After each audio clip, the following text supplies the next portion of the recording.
निवडणुकीच्या तोंडावर कार्यकर्त्यांना आता एक नवीन उपमा मिळालेली आहे. जे सदाभाऊ खोत यांनी खूप चांगल्या पद्धतीने विश्लेषण केलंय की निवडणुका जवळ आल्या की तुम्हाला आम्ही लागतो. म्हणजे आमची परिस्थिती अशी आहे त्या बँडवाल्यांसारखी आहे. आता लग्न ठरलंय, आता कोणतरी वाजंत्री पाहिजे आणि म्हणून वाजंत्री जसे शोधावे लागतात तसे कार्यकर्ते शोधले जातात. आणि म्हणून सदाभाऊ खोत यांनी जी बँडवाल्यांची उपमा स्वतःला दिली ती खरं तर सगळ्याच कार्यकर्त्यांना लागू होते. आता हे जे बँडवाले कार्यकर्ते आहेत ना, यांची शोधाशोध सुरू झालेली आहे आणि त्यांना खुश करण्यासाठी आता विकास कामांची खिरापत वाटणं सुरू झालेली आहे. म्हणजे खरं तर ही खिरापत चांगलीच या राजकीय नेत्यांच्या अंगलट येईल असं दिसतंय. 5 वर्ष या कार्यकर्त्यांकडे राजकीय नेत्यांनी ढुंकून बघितलं नाही आणि आता मात्र त्यांना कामांची आमिष द्यायला सुरुवात केली. आता हरकत नाही, ते राजकीय पक्षांचे कार्यकर्ते आहेत, ते पक्षाचं काम करतायत, त्यांना 2 पैसे मिळायला हवेत. मात्र याची आठवण कधी झाली तर ती लोकसभा निवडणुकांच्या तोंडावर. आणि ती कशी झाली तर आता हे जे कार्यकर्ते आहेत यांना जर कामाला लावलं नाही, यांना जर विकास कामं दिली नाही तर हे निवडणुकीमध्ये काम करणार नाही. आणि म्हणून मात्र तीही फुकट नाही, उलट त्यांच्याकडनंच पैसे घेऊन. म्हणजे पूर्वी कार्यकर्त्यांना कामाला लावण्यासाठी, प्रचाराला पाठवण्यासाठी पैसे दिले जायचे. आत्ताची परिस्थिती उलटी आहे.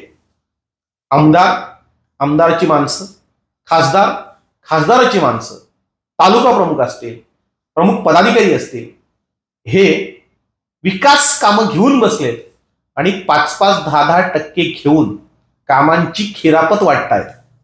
खरं तर ह्या सगळ्याच गोष्टी या त्यांच्या अंगलट येणार आहेत. कारण आमच्या माहितीप्रमाणे जो काही आताचा अर्थसंकल्प झाला तो अर्थसंकल्प हा तुटीचा होता.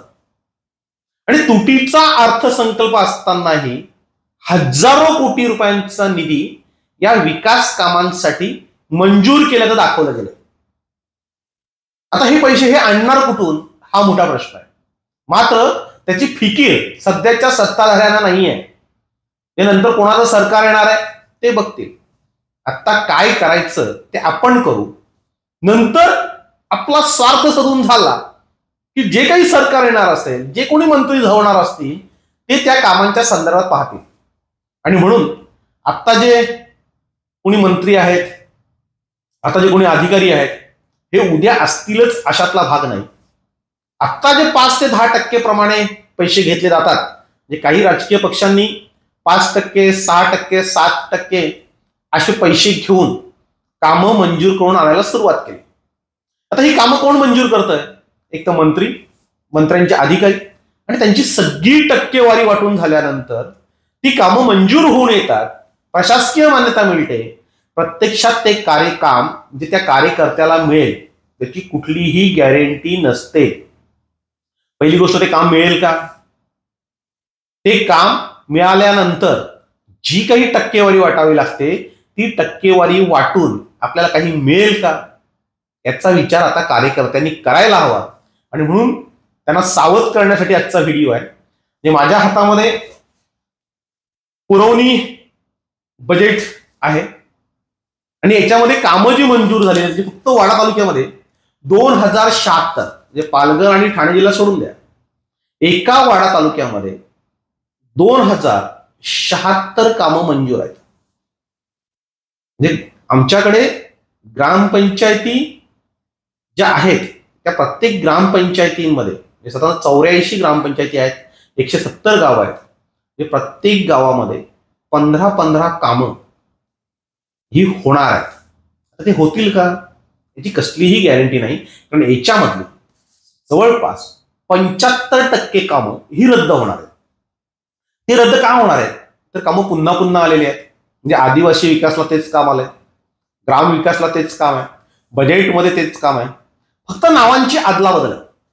म्हणजे पूर्वी जे चालायचं की ए पासून बी पर्यंत आणि बी पासून सी पर्यंत जे बोगस नावं, बोगस पाडे, बोगस गावं, हा जो प्रकार आहे हा मशाल न्यूज नेटवर्क या चॅनलमुळे बंद झालेला आहे. म्हणजे पूर्वीप्रमाणे भ्रष्टाचार होईल, बोगस बिलं काढली जातील किंवा अधिकारी आपल्याला सहकार्य करतील असं जर कोणाला वाटत असेल तर तो त्यांचा मूर्खपणा आहे.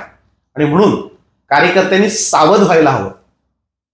हे जे राजकीय पक्ष आहेत ना, हे आपल्याला बँडवाले समजतात. निवडणुका जवळ आल्या की आपल्याला अंजारण्यासाठी, गोंधाळण्यासाठी ही अशी खोटी आमिषं दाखवतात. आणि म्हणून जी काही विकास कामं मंजूर केलेली आहेत त्याच्यावर विश्वास ठेवून तुम्ही पैसे देऊ नका. दिले असतील तर त्याचे पुरावे जवळ ठेवा. निवडणुका झाल्यावर हे पैसे घेणारे कोणीही तुमचे फोन उचलणार नाहीत. ते सांगतील सरकार बदललं, मंत्री बदलले, अधिकारी बदलले, ती कामं रद्द झाली, अशी अनेक कारणं सांगतील आणि तुमची फसगत करतील. आणि म्हणूनच सर्व कार्यकर्त्यांना विनंती आहे की कोणीही पैसे देऊन कामं मंजूर करून घेऊ नका. कारण पूर्वीसारखी परिस्थिती राहिलेली नाही.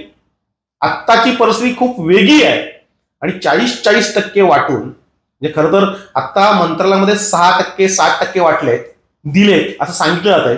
नक्की ते मंत्रालयामध्ये दिलेत का, त्या अधिकाऱ्यांपर्यंत पोहोचलेत का, ते मंत्र्यांनी घेतलेत का, की हे मधले जे दलाल आहेत राजकीय पक्षांचे यांच्यात ते खिशात गेलेत. म्हणजे नक्की काय घडलं ते कुणाला माहित नाही. आणि म्हणून प्रत्येक कार्यकर्त्यांनी पुरावे जवळ ठेवा तुम्ही पैसे दिल्याचे. आणि जर काही काम तुम्हाला मिळालं नाही तर ते पैसे अगदी त्यांच्याकडनं व्याजासहित वसूल करा. कारण वर्षभर ते तुम्हाला काम देतो सांगून फिरवतात आणि त्याच्यानंतर तुम्हाला ते फसवतात. आणि म्हणून आता प्रत्येक कार्यकर्त्याने सावध झालं पाहिजे.